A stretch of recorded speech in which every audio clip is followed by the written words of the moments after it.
Boa noite.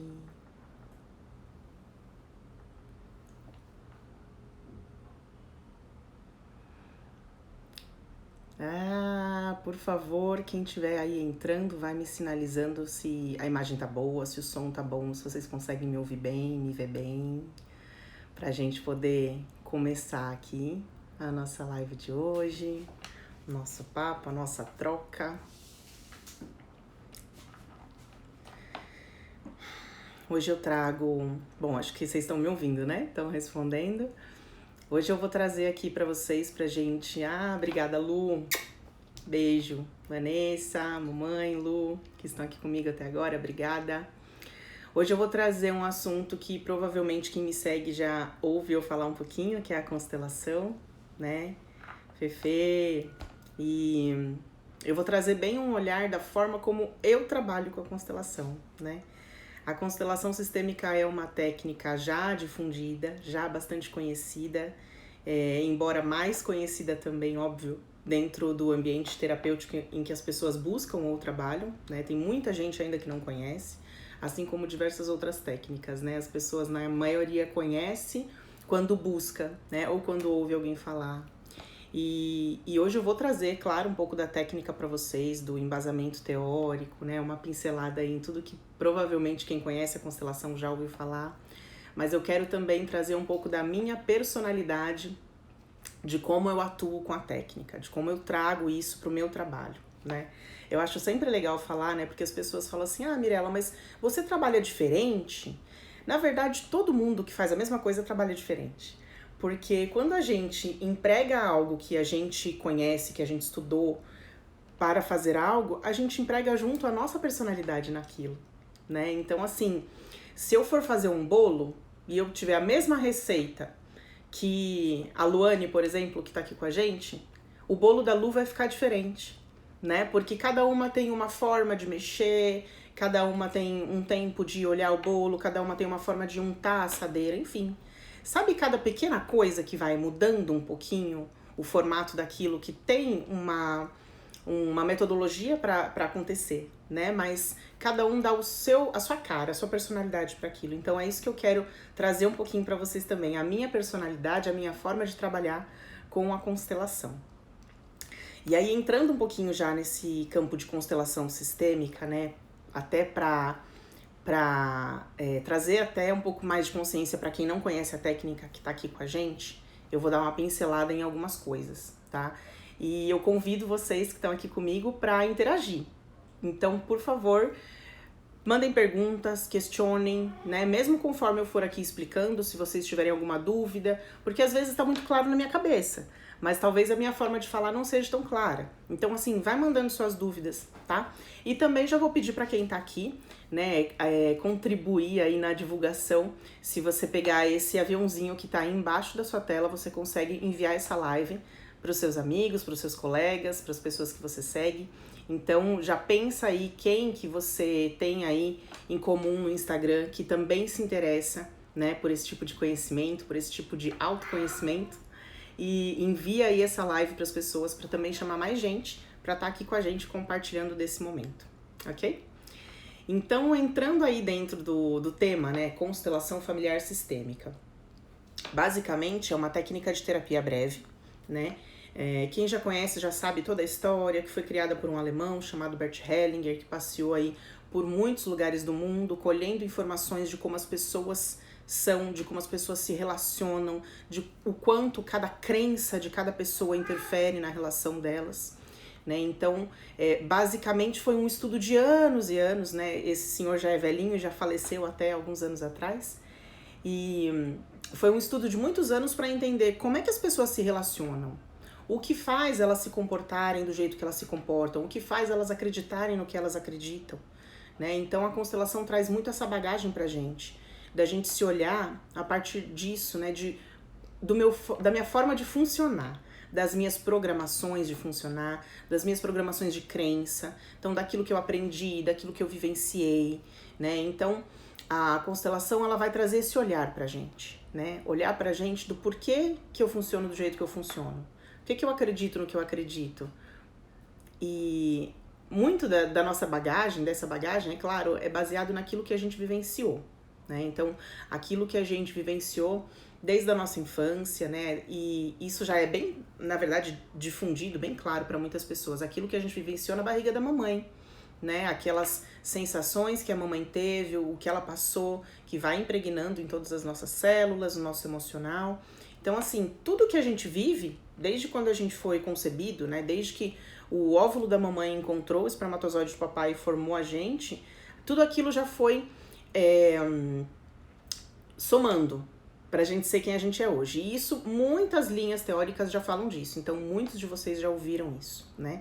Tudo que eu vivi, tudo que eu senti, tudo que eu aprendi, somatiza pra Mirella que eu sou hoje, né? E aí, depois de adulto, a gente vai buscar desfazer um pouquinho das nossas crenças e dos nossos padrões.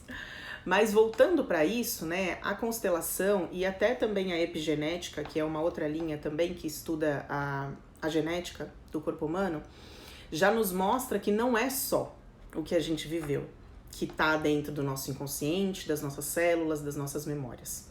Né? A epigenética nos mostra que, no mínimo, 7 gerações para trás também estão em cada célula do nosso corpo. Né? Então, quando a gente pensa 7 gerações atrás, tem os meus pais, os meus avós, bisavós, tataravós. Então, imagina uma fila de gente para trás de mim, que são 7 gerações para trás de mim. No mínimo. Então, no mínimo, 7 gerações para trás, tudo que essas pessoas viveram, tudo que elas experimentaram, tudo que elas pensaram, tudo de bom e de ruim. Impregna nas células, impregna no DNA e isso vai passando de geração em geração. Né? E através desses estudos a gente vai entendendo um pouco mais, né? Por que muitas pessoas apresentam um medo de algo que elas nunca viveram, né? Existem pessoas, por exemplo, que têm pânico de água. A pessoa nunca se afogou, nunca ninguém da família se afogou, ela nunca viu ninguém se afogando, mas ela tem pânico de água. Então, assim, é através desses estudos que a gente vai entendendo que tudo que muita gente do nosso sistema familiar, e é assim que a gente chama na constelação a família, né, o nosso sistema familiar, tudo que vivencia marca de alguma forma aqueles indivíduos. Alguns indivíduos marcam mais, alguns indivíduos marcam menos, e cada indivíduo também vai somatizar essas marcas e expressar isso para o mundo de uma forma diferente. Então a gente vê isso, por exemplo, dentro de uma família, que a gente fala, nossa, mas 2 filhos que foram criados exatamente iguais e cada um é de um jeito. Sim, meu gato tá miando aqui atrás, vocês estão ouvindo, né? Esses indivíduos se comportam de forma diferente, porque cada um assimilou diferente aquelas informações do meio ambiente em que vive, né? A própria psicologia já nos fala muito disso também, né? O quanto o meio em que a gente vive interfere para que a gente desenvolva algumas coisas, né? A psicologia fala muito de doenças mentais, de transtornos, né? Então, não é só aquilo que está na nossa carga genética, mas também aquilo que o ambiente favorece para desencadear. Dentro também da teoria de constelação familiar sistêmica, eu gostaria de trazer um pouquinho para vocês também sobre as ordens do amor, né? Quando foi... Ai, tanta gente querida entrando, tô amando isso. Mateuzinho, João, Paula, Fá, obrigada por estarem aqui comigo. Então, quando a gente pensa, né, nessa possibilidade e nessas teorias, né, e nessas ordens que se chamam ordens do amor, o que é isso, né? Trazer a consciência, né? E dentro da constelação a gente usa muito essa frase, né? Que sem ordem, nem o amor dá certo. Porque muitas vezes a gente escuta, né, as pessoas falarem que o amor é a solução para tudo. Mas se a gente não tem ordem, né, de ordenar, de colocar cada coisa no seu lugar, de ordem na palavra de organizar, pensa mais nisso, né? Conforme a gente vai traduzindo as teorias e as técnicas, as palavras vão mudando um pouquinho o sentido, mas vamos pensar em ordem na questão de organização. Então, sem organização, nem o amor dá jeito para as coisas, né? Então, trazendo também essa consciência das ordens do amor, o que a gente estuda dentro da técnica da constelação? São 3 ordens do amor, né? E o que tem nessas 3 aqui, que eu vou explicar um pouquinho para vocês. Essas 3 ordens primárias, que é o que rege muito da constelação, a lei do pertencimento, né? Ordens ou leis que a gente chama, tá? Então, a lei do pertencimento, a lei da hierarquia e a lei do equilíbrio. Falando um pouquinho primeiro da lei do pertencimento, né? Que normalmente é o que a gente estuda primeiro dentro da constelação e o que a gente traz também primeiro para os clientes que procuram a gente, tá? Essa lei do pertencimento, ela nos fala que todo indivíduo tem direito a pertencer, né? E o que é pertencer? Pertencer é fazer parte. Então, fazer parte do sistema, né? Principalmente do sistema familiar, onde a gente nasceu, onde a gente está inserido. E a gente tem direito de pertencer a esse sistema. E todas as outras pessoas que também pertencem a esse sistema também têm o mesmo direito que nós. E aí, quando a gente fala de constelação, o principal objetivo disso é o quê? Aprender a não julgar. Quanto cada um de vocês, e eu digo porque eu também, gente, isso é do ser humano. Nós somos assim, nós aprendemos isso, né? E nós vivemos muitas vezes cegamente reproduzindo isso na nossa vida. O quanto a gente aprendeu a julgar, né? E muitas vezes tem gente que fala assim, não, mas julgar é bom por um lado. De fato, tem coisa na nossa vida que é bom a gente julgar. O julgamento de saber, nossa, isso faz sentido pra minha vida, isso não faz sentido pra minha vida, isso pra mim é bom, isso pra mim não é bom, não me satisfaz. Mas quando a gente olha pelo olhar da constelação, a gente tenta se isentar de todos os julgamentos. E aí, quando a gente pensa de novo nessa lei, que é a lei do pertencimento, é entender que eu pertenço e todos os outros pertencem sem julgamentos. E cada vez que eu julgo alguém do meu sistema familiar porque fez uma escolha que eu não faria, porque tem atitudes que eu acho que é errado, cada vez que eu julgo as pessoas inconscientemente, eu estou ferindo essa lei do pertencimento. Eu estou dizendo, né? E não precisa ser dizendo de palavras, tá, gente? É dizendo mesmo de sentimento, de emoção, de pensamento. Eu estou dizendo ao meu inconsciente e ao meu sistema que essa pessoa não é digna de pertencer, não é digna de fazer parte. E isso muitas vezes faz o quê? Faz com que inconsciente também, a gente vai falar muito hoje de coisas inconscientes, tá? Não é consciente, não é proposital, vamos dizer assim, mas a gente faz no automático. Então eu tô dizendo de alguma forma que eu sou melhor que essa pessoa? Só porque ela não tem o direito de pertencer? Só porque ela faz coisas que eu não faria? Ela tem escolhas que eu não teria essas escolhas, que eu julgo errada? Então isso inconscientemente é como se eu dissesse, não, fulano é menor que eu, fulano é mais inconsequente que eu, fulano do meu sistema, só dá cabeçada, só faz merda, só escolhe coisa errada. E aí, eu quero chamar vocês para reflexão, tá, gente? Vocês estão aqui hoje para participar comigo, que seja comentando ou que seja refletindo, tá? Quanto cada um de vocês já julgou pessoas do seu sistema? E do seu sistema, pensa na sua família como um todo, tá? Todas as pessoas que cresceram dentro da sua casa, seus pais, seus avós, seus irmãos biológicos, e para quem não tem os biológicos, as pessoas que o adotaram também fazem parte do seu sistema. É um sistema um pouquinho diferente que a gente olha dentro da constelação quando a gente pensa numa família adotiva, tá? Mas é parte do sistema. Porque o sistema, Lu, já vou responder sua pergunta, tá? O sistema, ele é composto basicamente pela nossa biologia, né? Então, o nosso pai e mãe genético, tá? Mesmo por quem não foi criado, o seu pai e mãe genético fazem parte também do seu sistema, tá? E também das pessoas que de alguma forma nos conduzem à vida. Então, se parar para pensar um exemplo de uma criança que nasceu e foi para um lar adotivo, e desse lar adotivo ela foi adotada. Essas pessoas que adotaram ela, de alguma forma, fazem parte do sistema dela, mesmo que não seja consanguíneo, porque essas pessoas conduziram essa criança para a vida adulta. Deram alimento, deram casa, deram tudo que precisa para esse ser humano crescer, tá? Mas isso a gente vai falar um pouquinho mais pra frente também. E aí, voltando aqui na pergunta da Lu, né, o que acontece com quem exclui? Sempre vai ter algum sintoma, Lu. É difícil da gente definir, olha, vai acontecer isso na vida, vai acontecer aquele X, né? Ou esse X que acontece na sua vida é por causa disso. Mas a gente sabe que sempre que a gente fere uma das leis, que a gente vai contra uma das leis do sistema, algum sintoma negativo a gente tem na nossa vida, tá? Então podem ser sintomas diferenciados. Doença física, que a gente vê muito, doença emocional, doença nas relações, né? A constelação ela fala muito das nossas relações. Então, como que eu socializo com as pessoas e como que o meu comportamento interfere nessa socialização, se ela é mais saudável ou se ela é mais perturbada, tá? Vou seguindo aqui um pouquinho e podem ir mandando perguntas que a gente vai colocando junto, tá? A Aline, linda, querida, colocou aqui muitas vezes. Pois é, a gente faz isso no automático, gente. A gente aprende isso desde criança, a ferir essa lei do pertencimento. Quantas vezes, isso a gente tá falando só de um julgamento ou outro, mas quantas vezes o sistema familiar, a família inteira mesmo, exclui algum fulano, né? Seja porque o fulano tem um comportamento errado, né? E vamos tentar falar aqui pra vocês pra ser mais palpável mesmo, sabe? Ah, é aquela pessoa da nossa família que usa droga, aquela pessoa da nossa família que é assassino, aquela pessoa da nossa família que é ladrão, que tá preso, aquela pessoa da nossa família que se suicidou, aquela pessoa da nossa família que fugiu pra ir fazer outra família, né? Então, assim, são coisas que, não tô negando, dói. Dói a gente olhar pra nossa família e ver essas questões.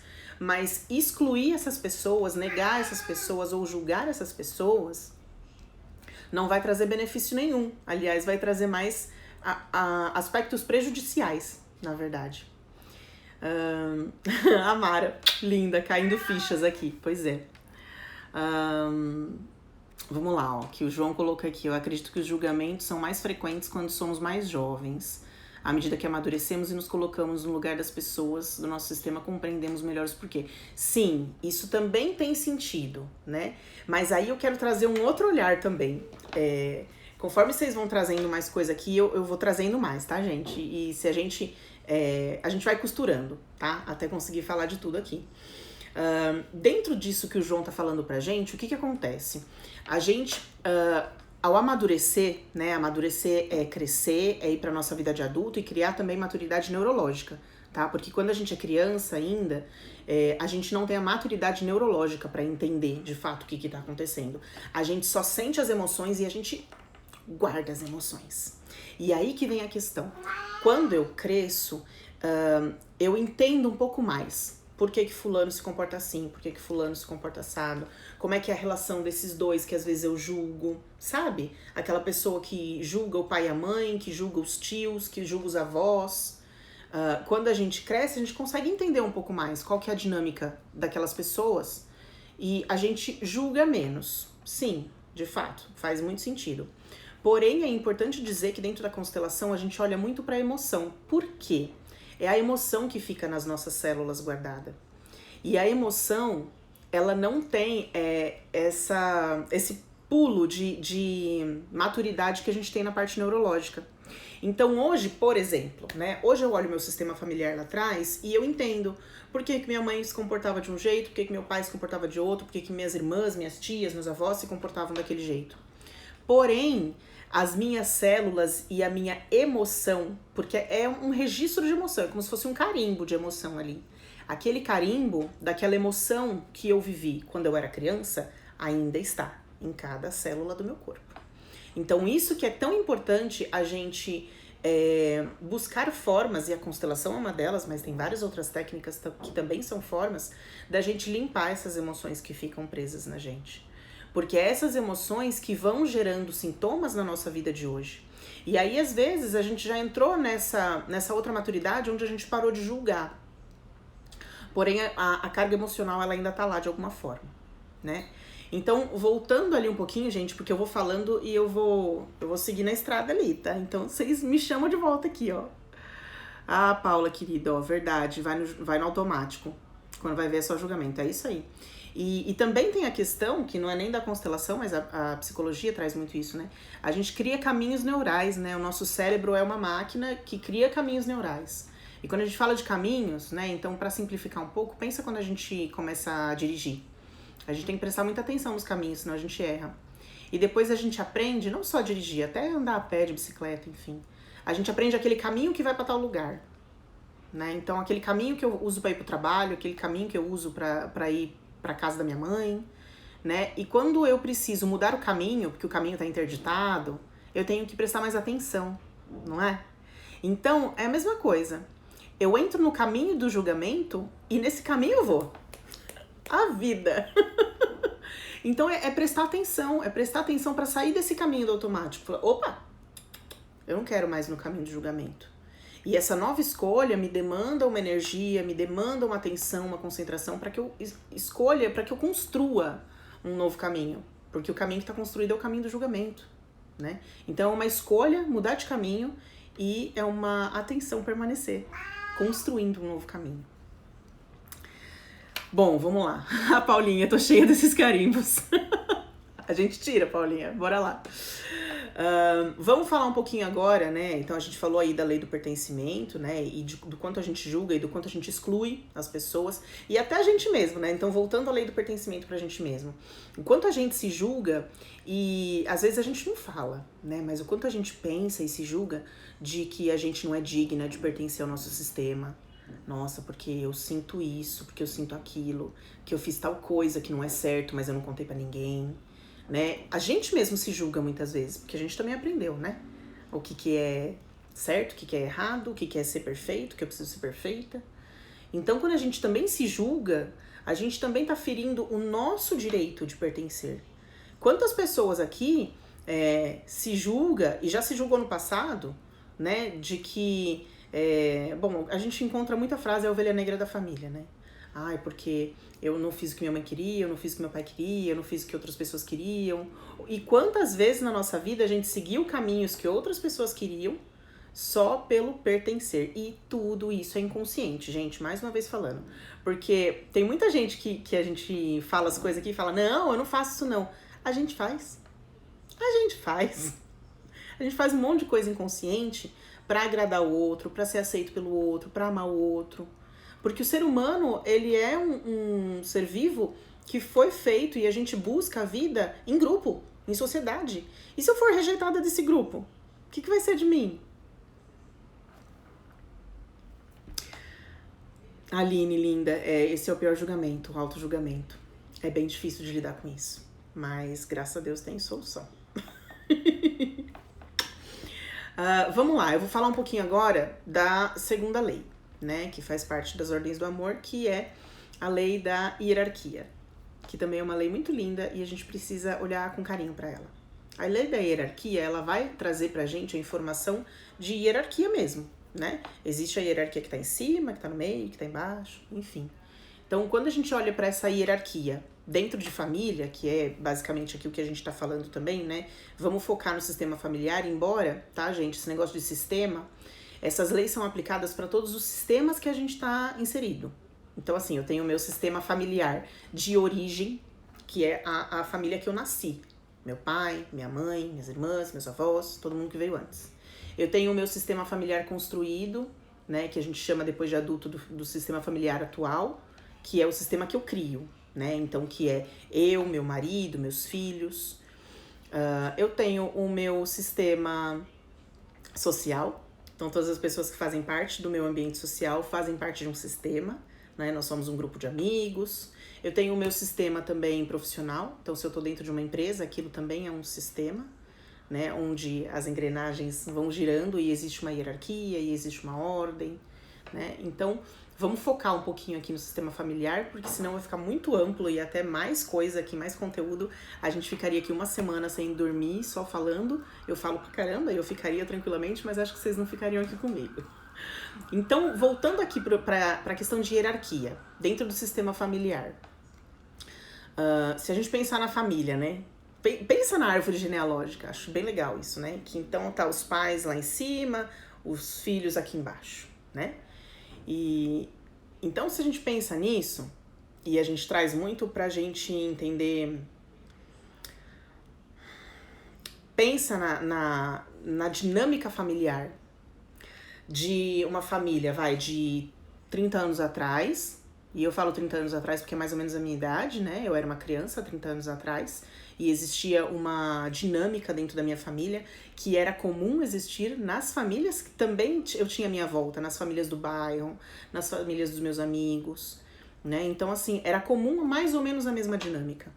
E hoje a gente vê uma outra dinâmica nas famílias que tem criança hoje, que é muito comum a gente ver em várias famílias. A Carol, linda, colocou aqui, Mi, faz uma live um dia sobre hierarquia profissional. Ah, faço sim, Cá. Faço sim, acho bem interessante esse tema, bem legal. Então, quando a gente pensa nisso, né, como é que era a educação, né? A educação, eu digo, de dentro de casa, tá, gente? A educação mesmo dos pais, da dinâmica familiar. Lá, 30 anos atrás, o mais comum, né? Vamos dizer assim. Vai compartilhando aqui comigo, pessoal, as percepções de vocês, tá? Então, era o mais comum o quê? Os pais mandam e os filhos obedecem. Era o que eu vivia na minha casa. E aí, vocês me falam aqui se era o que vocês viviam também, né? Ellen, linda. Vou fazer, gente, da hierarquia profissional. Então, assim, era essa dinâmica. Os pais mandam e os filhos obedecem. Às vezes, a gente questionava uma coisinha, mas era um questionar delicadinho, né? Ai, mãe, deixa, vai. Ai, mãe, por que não? Ai. Mas a mãe falou, o pai falou, pronto. A gente obedece, né? Sim, pra mim também. E eu lembro, assim, dentro da minha criação, que tinha uma questão de merecer, né? Então, pai, me dá dinheiro pra eu ir na feira comprar doce? Então você vai lavar uma louça. Você precisa merecer aquilo que você tá me pedindo, né? Ou você tem um bom comportamento, enfim. Ou você guarda seus brinquedos. Isso a questão da dinâmica familiar depende muito da maturidade de cada criança também, né? Se desobedecesse era chinelado que cantava. A Lu ficava perguntando, ai de quem ficava perguntando, né? Isso mesmo. Ó, a Aline, linda, isso, os pais falam e até hoje a gente acata, exatamente. Por quê? Porque a gente cresceu com essa programação mental, né? Então, até hoje, por mais que a gente não é mais criança, a gente tem uma programação, né, de ouvir os pais e de ter ali um respeito de uma coisa mais rígida. E quando eu trago, né, vou trazer vocês para a percepção do hoje, tá? Quem tem família hoje com criança pequena, e também não só na sua própria família, tá? Mas percebe nas famílias que você conhece à sua volta. É muito comum hoje, quem manda em casa são as crianças. Quem aí já conhece uma família assim? Tem muitas famílias que são assim. E isso acontece muito porque a gente foge de um polo pro outro. Existe um ditado bem interessante que é assim... não sei se eu vou lembrar não pra falar pra vocês, tá? Mas tempos difíceis criam pessoas fortes. Pessoas fortes criam tempos fáceis. Tempos fáceis criam pessoas fracas. Pessoas fracas criam tempos difíceis. Então é como se fosse um ciclo, né? E como eu falei, né, que a gente tá mudando de um polo pro outro, é o que? A nossa geração, né, ali, tipo a Mirella pequena, que... Toda educação cria traumas, tá, gente? É importante essa consciência. Ai, que eu fui traumatizada, ai, que eu traumatizei meu filho. Parou com isso. Toda criação cria traumas. E o trauma, até certo ponto, ele é muito saudável. Porque ele vai moldando o nosso caráter, né? Se hoje eu sou uma pessoa que respeito as outras pessoas, que respeito hierarquia, é porque eu tive traumas lá na infância também, tá? Então, assim, a Mirella criança, ela teve ali os traumas dela, né? De ter tido uma mãe severa, um pai severo, alguma coisa assim. E, gente, eu uso muito a minha educação como exemplo, mas a minha educação hoje como adulta, com idade neurológica pra ver isso, eu vejo que minha educação foi muito tranquila. Porque dentro do meu sistema familiar, eu não sofri coisas que muitas pessoas sofrem, né? O que eu tinha era o quê? Um pai e uma mãe mais severo na educação, e eu, como criança, eu queria sim pra tudo. Era só isso, mas enfim. Então, eu tive ali os meus traumas de que eu ganhei muito não, que tudo que eu queria eu tinha que fazer algo em troca, né? Eu tinha esses traumas. A situação financeira não era das melhores, então eu não tinha um monte de presente. Eu tinha o presente ali no aniversário, no Natal e no Dia das Crianças, uma lembrancinha. Só que quando a gente é criança, gente, a gente não tá entendendo isso, a gente não tem maturidade neurológica para entender isso. E a gente quer tudo, né? Então, aquela privação que eu tive lá na infância pode me gerar um desconforto, um mal-estar, minhas dores emocionais, de achar que, mamãe e papai não me amam o suficiente porque não me deu aquela Barbie que eu queria. E aí, quando eu vou pra minha vida adulta, sem cuidar dessas minhas feridas emocionais, o que eu faço? Eu quero fazer o extremo oposto. É muito comum ou a gente fazer exatamente o que nossos pais fizeram, porque é o nosso automático, né? O caminho, lembra do caminho neurológico? É um caminho, é o automático. Ou eu fazer o extremo oposto. E aí o que a gente vê hoje em dia acontecendo é que as pessoas estão fazendo o extremo oposto, né? E mais uma vez, sem julgar, olhando a realidade de cada coisa, tá? Mas os pais de hoje em dia estão tentando não traumatizar os seus filhos falando sim pra tudo. Só que, mais uma vez, tudo vai criar trauma. Tudo, não tem como a gente não criar trauma. Porque o que acontece? Os pais que são permissivos demais para os filhos, esses filhos vão crescendo de uma forma onde não existe limite. Não existe limite, porque eu posso tudo que eu quiser. Tudo que eu quiser eu peço pra minha mãe, ela me dá. Qualquer lugar que eu quiser ir, minha mãe me leva, meu pai me leva. Tudo que eu faço em casa é sim, no máximo uma bronquinha ou outra. E aí quando essa pessoa for crescendo, for pro mundo, e ela vê que não, tem limite sim, filha. Tem limite. O mundo não é tua casa, a escola não é tua casa, o ambiente de trabalho não é tua casa. E quanto mais velho, a palavra é mais velho, né? Quanto mais idade a gente pega, né? E disso a gente já sabe várias coisas. Quanto mais idade a gente vai tendo, mais difícil é a nossa adaptação, né? Então pensa como as crianças se adaptam fácil a vários ambientes, como as crianças se adaptam fácil a diferentes línguas, como as crianças se adaptam fácil a diversas coisas que vão a polos e extremos diferentes.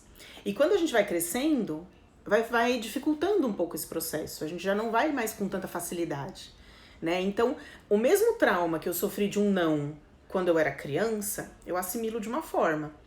Se eu vou pra vida adulta sem receber esses nãos e esses traumas e essas limitações, e eu vou receber isso do mundo lá fora, que não tem, né, a mesma atenção que meus pais têm, esse trauma vai ser muito diferente, vai ser muito mais dolorido, né? Então, assim, o que é ganhar um não quando eu sou criança?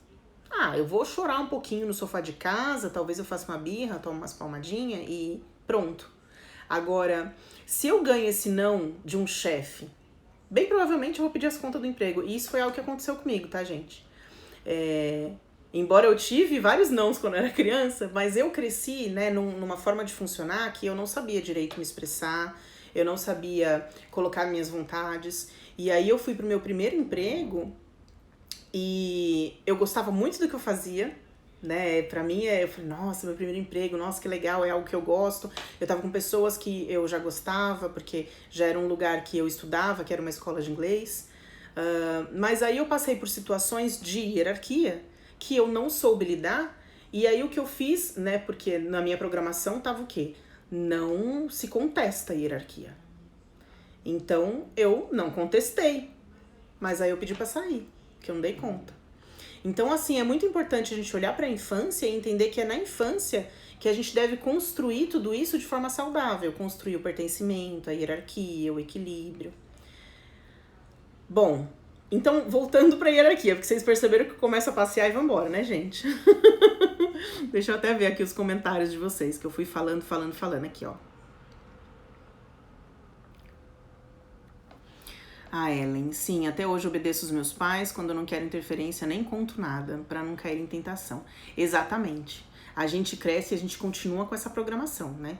De ouvir nossos pais. E não é só um ouvir, a gente, muitas vezes, ainda na hora de falar alguma coisa, a gente ainda tem medo de falar, a gente tem receio do julgamento deles. Muitas vezes, depois de adulto, se eles falam pra gente não fazer algo que a gente quer demais, a gente deixa de fazer, né? Por quê? Porque inconscientemente a gente ativa aquela criança interna que está acostumada a falar amém para os pais, e aí a gente se comporta da mesma forma que a gente se comportava. Então por isso que, gente, é tão importante fazer terapia. A gente bate muito nessa tecla, né, e é legal a gente desmistificar a terapia, que não é só para quem tem problema. Problema todo mundo tem, gente. Terapia é só para quem tem problema, então é para todo mundo tem problema. Mas é na questão, tipo assim, de curar nossas feridas emocionais, de entender o que a gente faz, por que a gente faz, de entender os caminhos de escolha que a gente tem, né? E mudando mesmo todas essas questões emocionais, de consciência, de entender que hoje eu não sou mais aquela Mirelinha, aquela criancinha que tinha medo de alguma coisa. Hoje eu posso conversar com meu pai e minha mãe, entendendo a hierarquia depois de adulta, porque também existe uma hierarquia depois de adulta. Mas é uma hierarquia diferente de quando eu era criança, né? Hoje, eu não dependo mais dos meus pais para me manter viva. Coisa que quando eu era criança, ou eu dependia deles ou de alguém que cuidasse de mim, né? Mas existe ainda a hierarquia, só que ela funciona um pouco diferente, tá? João, você acha que a mídia de massa ajudou a criar essa distorção de que as crianças passaram a mandar nas famílias contemporâneas? Faz sentido também, viu? Faz sentido também. E eu acho também, João, porque assim, muito, né, se massacrou os pais, né, do estilo de educação que a gente tinha. E não tô falando nem que era certo ou que era errado, né? Mais uma vez é entender que tudo tem um equilíbrio e que às vezes a gente tem dificuldade de entender esse equilíbrio. E essa dificuldade também vem porque a gente não se conhece. A falta de autoconhecimento cria essa dificuldade de eu entender que existe um equilíbrio, né? Então a mídia também massacrou muito os pais e as famílias porque lá no passado tinha criança que era espancada. E aliás, no passado não, gente, até hoje, né? A gente sabe disso. Mas antes, é como se assim fosse autorizado para os pais. É seu filho, você pode, porque você está educando, que faz parte de educação. E aí, quando esse contexto foi mudando, né? Porque, óbvio, de alguma forma tinha que mudar, né, gente? Isso é inadmissível, mas infelizmente às vezes ainda acontece. E isso, na verdade, só demonstra o quê? Mais ainda a instabilidade emocional do adulto que está cuidando dessa criança, né? Então veio muito forte esse boom, né, de educação mais saudável e, enfim, é óbvio que é mais saudável, né? De conversar com a criança, de explicar que a criança, em algum nível, ela já tem maturidade para entender se a gente conversar, né? Porque muito antes se falava que a criança ainda não entendia nada. Até hoje, né, às vezes tem gente que tem o nenê e fala, é nenê, não tá entendendo nada. Não, tá entendendo sim, meu amor. Se a gente pensar que desde a barriga da mãe a criança já tá entendendo alguma coisa, imagina na hora que ela saiu da barriga, que ela já tem 1 ano, 2 anos, que ela já tá ouvindo, que ela já tá vendo os pais e as pessoas que estão à volta dela. Ela já tá entendendo tudo, né? Sim, na minha época também. Hoje a gente tenta dar mais espaço para a criança. Não acho ruim, eu acho que precisa ter o equilíbrio, exatamente. E esse é o processo mais difícil, ao meu ver, achar o equilíbrio. É difícil por quê? Porque a gente foi criado num extremo e a nossa tentativa inconsciente é ou manter nesse extremo ou ir para o outro extremo. Então, por isso que a gente fala que é tão importante o processo de autoconhecimento.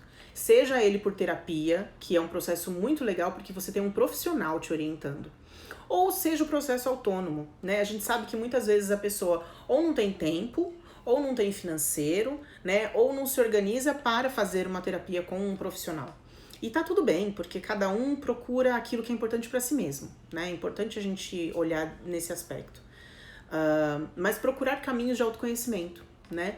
Tem tanto material hoje na internet, né? De palestras, enfim, de cursos gratuitos, enfim, são várias coisas que trazem autoconhecimento. E aí, quando a gente busca o autoconhecimento, a gente vai entendendo o que eu faço porque é uma ferida emocional, o que eu faço porque é um hábito, o que eu faço porque é uma escolha. E aí que a gente vai achando o equilíbrio. Gente, eu vou dar uma corridinha aqui, porque eu falei pra caramba, já são 18h40, mas vamos lá.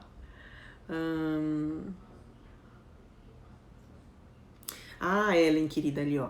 Permitir participação é diferente de ser pais permissivos. Exatamente. Exatamente. Porque se a gente pensar na educação do passado, a criança não tinha muita participação em escolhas, né? Em ter uma voz ativa na família. E hoje, se a gente pensar nisso, né, permitir uma participação maior da criança não é ser permissivo demais. É permitir que a criança se expresse. E aí, a partir da expressão da criança, eu vou moldando. Porque aí eu posso moldar se essa criança está se expressando de uma forma muito agressiva ou muito manhosa. Eu posso ir fortalecendo aquilo que eu quero fortalecer, né? É importante a gente olhar também que a educação, né, o ato de educar uma criança é um ato de manipulação. E aí a gente olha um pouquinho para a palavra manipulação de uma forma mais carinhosa, né? Porque às vezes a gente ouve essa palavra manipulação e parece que até dói o ouvido. Nossa, manipulação. Mas manipulação é só uma palavra, gente. O bom ou o ruim é o uso que a gente faz dela, né? Mesma coisa de fazer um bolo. Eu vou manipular ingredientes para fazer um bolo. Então, quando eu vou educar uma criança, eu vou manipular algumas questões. E se eu tô no meu centramento, no meu equilíbrio emocional, na minha consciência, eu consigo manipular isso de forma mais saudável. Ouvir essa criança, acolher essa criança na hora que é importante. Ter uma repressão quando ela emite um comportamento que não é o ideal dentro daquele contexto da família, né? Enfim. A Paula, isso é verdade. Fui criada com muita rigidez e eduquei meu primeiro filho falando sim pra tudo. Pois é, Paulinha. Tuco, querido, não saber falar não. Também não sabemos receber o não. Isso, exatamente. Porque muito, né, da nossa vida, é uma eterna projeção, né? Entre o que tá aqui dentro, o que tá fora e tal. E eu sei porque eu vivi isso muito bem. Muitas pessoas que estão aqui, que conviveram comigo, sabem disso. Da minha dificuldade de falar não para as pessoas. E óbvio, eu também tinha dificuldade de receber o não. Gente, quem gosta de receber o não? Tem pessoas que têm uma facilidade de ouvir o não e não se machucar tanto com aquilo, né? Mas gostoso receber um não? Não é gostoso, porque sempre que a gente tá fazendo alguma coisa, a gente quer receber um sim, né? Mas tá tudo bem isso. E isso a gente vai amadurecendo mesmo esse caminho, sabe? Quando eu dou o não e quando eu recebo o não. E quando a gente vai curando essas feridas emocionais internas, esse não vai ficando mais tranquilo. Tanto de receber, quanto de dar. Sabe assim, você entender que, né, tá tudo bem, primeiro, né, receber um não ou falar um não. E falar um não quer dizer que eu não sou amada, que eu não estou amando. E receber o não é a mesma coisa. Não é que a pessoa não me ama, ela só tá me falando não para aquilo.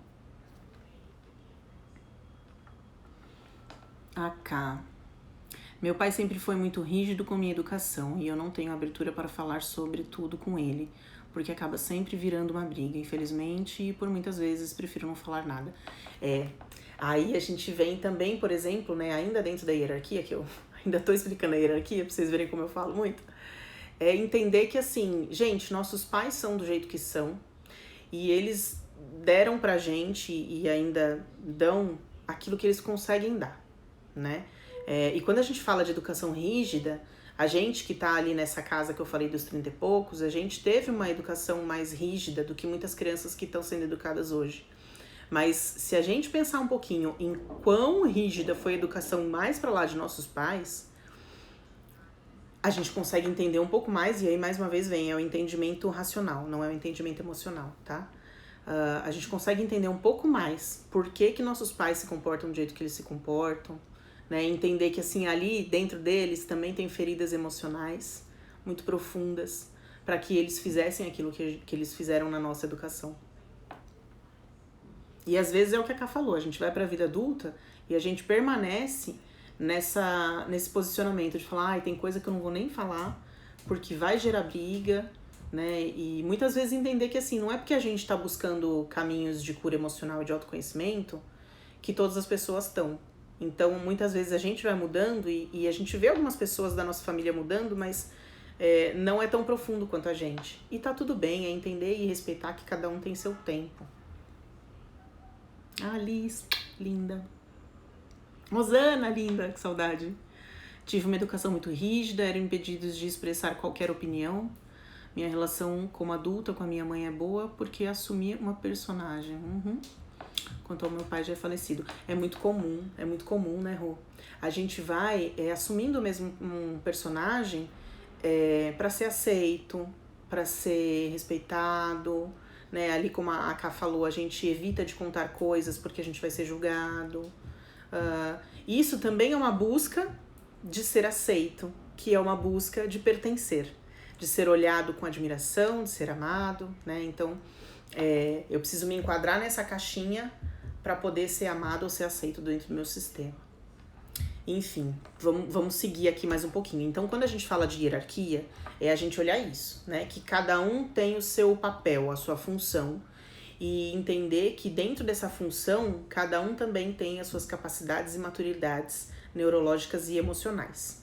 Quando a gente fala emocionais, deveria ter, né? Quando a gente pensa nos pais, nos avós, tem muitos pais que ainda não têm maturidade emocional, né? Mas deveria ter. Por quê? É importante a gente salientar que aquilo que a gente viveu na infância cria ali um monte de coisa dentro da gente. Mas seguir para a vida adulta e continuar no mesmo funcionamento é uma responsabilidade do indivíduo. Já não é mais culpa do papai e da mamãe ou de quem criou, né? Então entender, sabe aquela pessoa que fala assim, eu sou assim e você sempre é assim? Então é uma escolha sua. Porque a gente também é muita coisa do que aconteceu com a gente, mas permanecer nessa programação, nesse comportamento, nesse padrão, aí é uma escolha do adulto.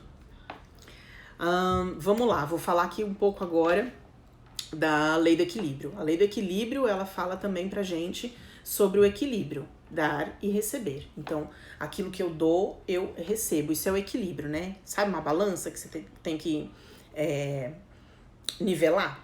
Então, baseado nessa ideia, né, de que a constelação, ela trabalha as relações humanas, como que eu me relaciono com o outro? Eu estou dando ao mesmo nível que eu estou recebendo? E isso também está vinculado também na hierarquia, tá? Então a gente vai falar um pouquinho sobre iguais. O que é iguais? Por exemplo, o marido e a mulher, quem é acima na casa? Ninguém, eles são iguais, né? Os dois chegaram juntos nessa casa. E isso não tem a ver com a idade de cada um, não. Então, os dois chegam junto dentro de um relacionamento. Um não chegou primeiro, ficou namorando sozinho pro outro chegar, né, gente? Às vezes a gente é criança e pensa nisso. Eu tô namorando com ele, mas ele não sabe ainda. Mas então é isso. Na relação de casal, os dois são iguais. Então, dentro de uma relação de casal, para a relação se manter, é necessário que tenha a lei do equilíbrio em ordem. Então, eu dou um pouco e eu recebo um pouco. Eu dou um pouco e eu recebo um pouco.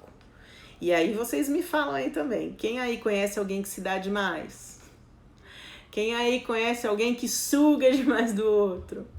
E às vezes a gente já viveu nesse papel e com certeza vocês devem conhecer pessoas que você olha e fala, ixi, ó, conheço aquela fulana que tem esse padrão. Sem ordem, não vai pra frente. Então, organizar as leis.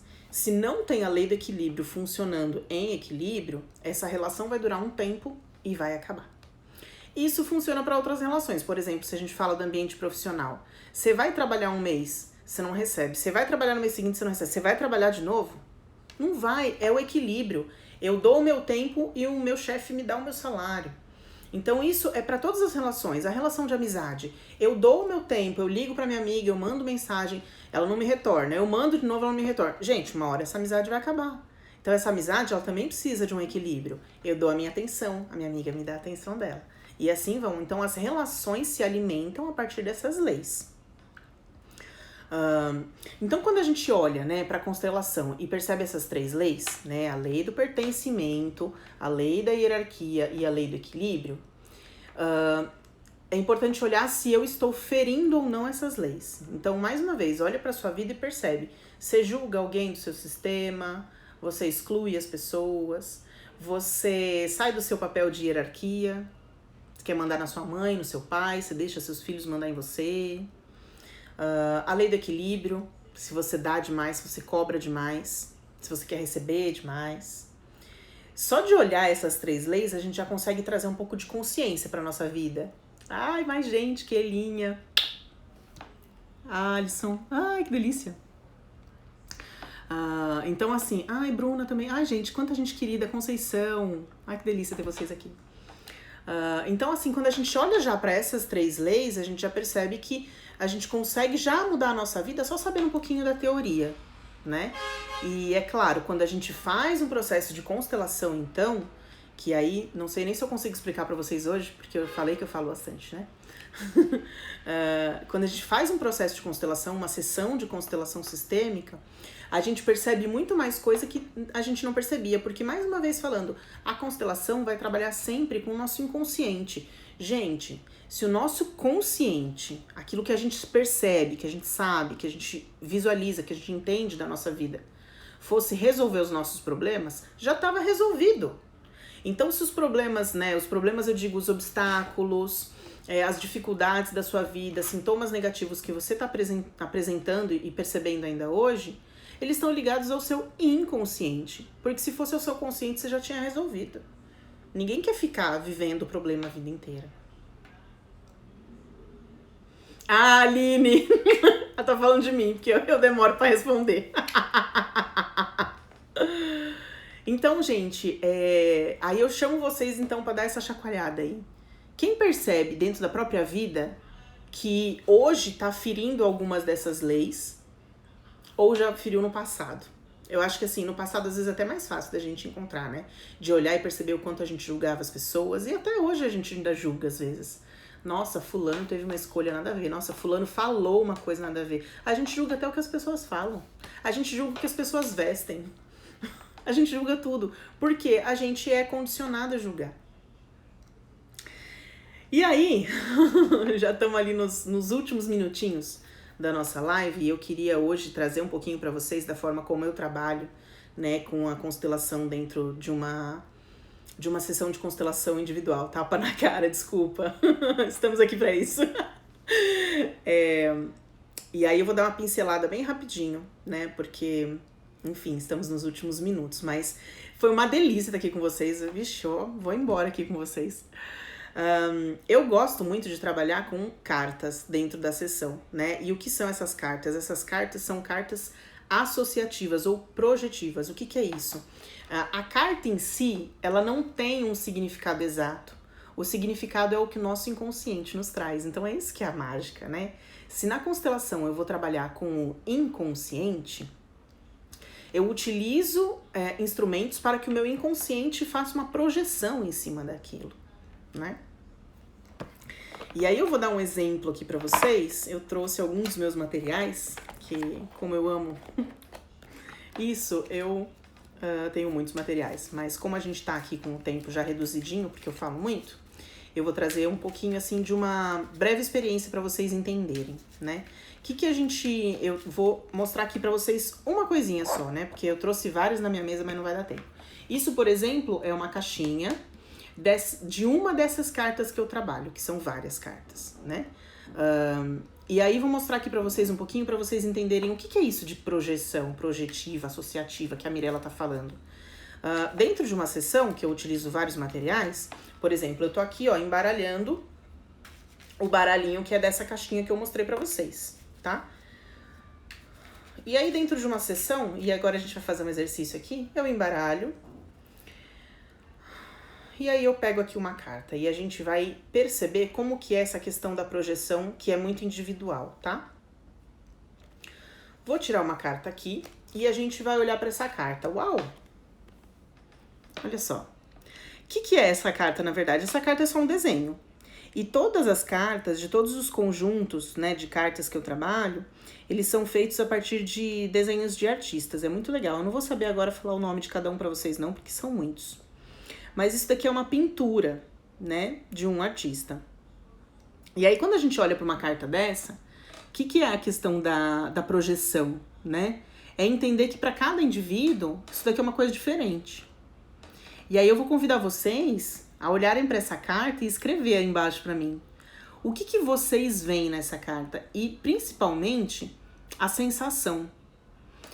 Às vezes a gente olha para a imagem e ela, de fato, a imagem em si não significa algo para nós, mas a gente olha para a imagem e a gente começa a identificar coisas dentro da gente, sabe?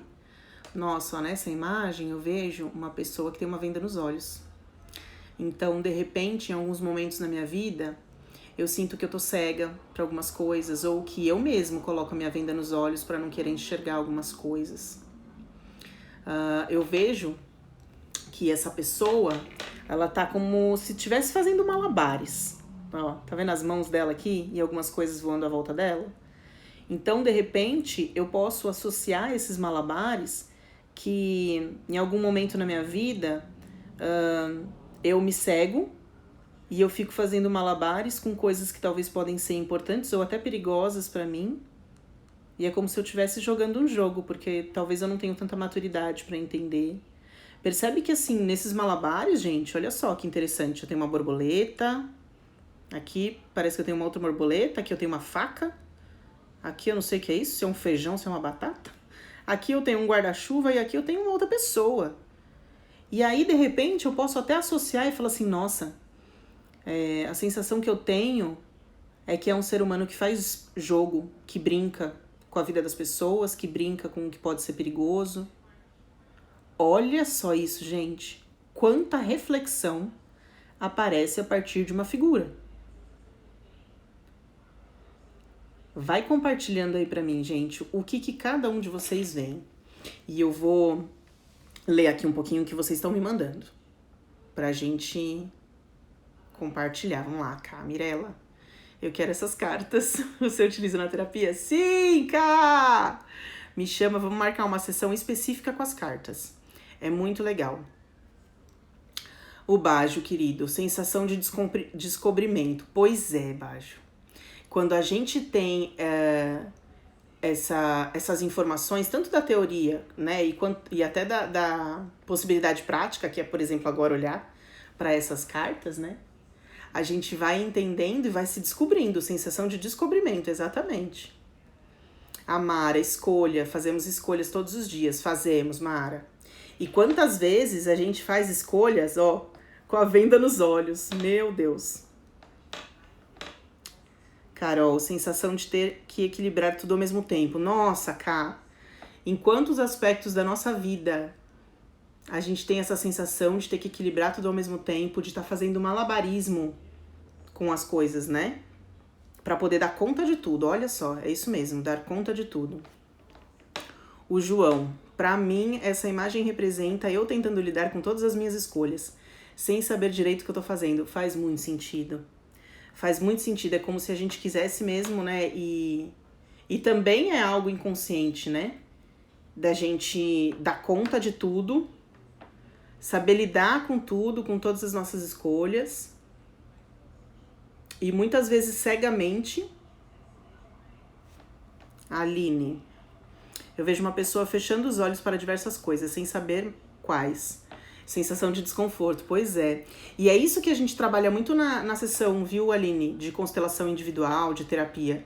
É entender que o que me causa desconforto?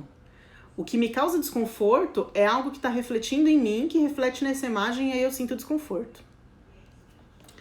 A Carol. Ou que a moça tem tudo na mão, todos os instrumentos, e não sabe utilizar. Pois é, porque é como se ela estivesse jogando tudo pro alto, como se ela não utilizasse a faca do jeito que é pra usar, o guarda-chuva do jeito que é pra usar, as pessoas na vida dela aqui, do jeito que ela deve se relacionar. Sensação de altos e baixos, Ana. Keilinha, eu vejo uma pessoa que se segue em relação aos próprios sentimentos. Super! Paulo, imaginação vai além. Ai, Lulu! Eu vejo que o rosto da moça está tranquilo, que a venda pode ser utilizada para parar de só ver e assim sentir o que se realmente queremos escolher. Exato, olha só que interessante, é uma reflexão diferente. Por quê? Porque é o nosso inconsciente, o nosso interno que se projeta na imagem. Então, a mesma imagem vai acionar reflexões diferentes para cada pessoa. A Rosane, sem saber para qual direção devo seguir. Pois é. Ai, gente, amei as nossas reflexões aqui. E isso foi o quê? Uma pinceladinha para vocês de como as coisas são diferentes para cada um, né? Então, dentro da sessão, a gente traz informações e espera que o seu inconsciente traga de volta aquilo que a gente vai trabalhar. E eu vou até ser rapidinha aqui para poder me despedir de vocês, porque a live já vai cair. Já tem quase 1 hora que eu tô aqui falando com vocês loucamente, porque eu falo muito. E eu queria agradecer a cada um de vocês que passou aqui, que esteve aqui comigo e que compartilhou. Gente, como é gostoso ter essa troca. Como é gostoso estar aqui falando pra vocês, mas não falar sozinha, sabe? Ter esse retorno de vocês. Então, ó, um beijo enorme. Quem ainda não me segue, clica ali em cima, vocês vão ver o meu perfil, coloca seguir. Eu vou trazer mais coisas pra vocês e eu quero muito que vocês estejam aqui pra participar comigo.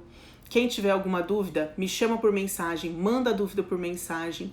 Eu mando áudio explicando, ou eu faço um vídeo e posto aqui pra vocês explicando, porque é maravilhoso, é parte da minha essência tá aqui compartilhando com vocês, sabe? Eu sinto muito dentro de mim que, assim, tudo que eu estudei não foi só pra mim, e não foi só pra usar só eu e meu cliente, eu e mais uma pessoa. Se eu posso hoje estar aqui e entregar tudo isso pra vocês também. E como eu falei, né, saber um pouquinho da teoria já ajuda a gente a aplicar na nossa própria vida. Gente, beijo enorme, gratidão por estarem aqui comigo, foi maravilhoso. E estarei mais vezes aqui com vocês, tá bom? Mandem mensagem, mandem temas do que vocês querem ouvir eu falando aqui e que a gente compartilhe mais coisas. Beijo, até mais!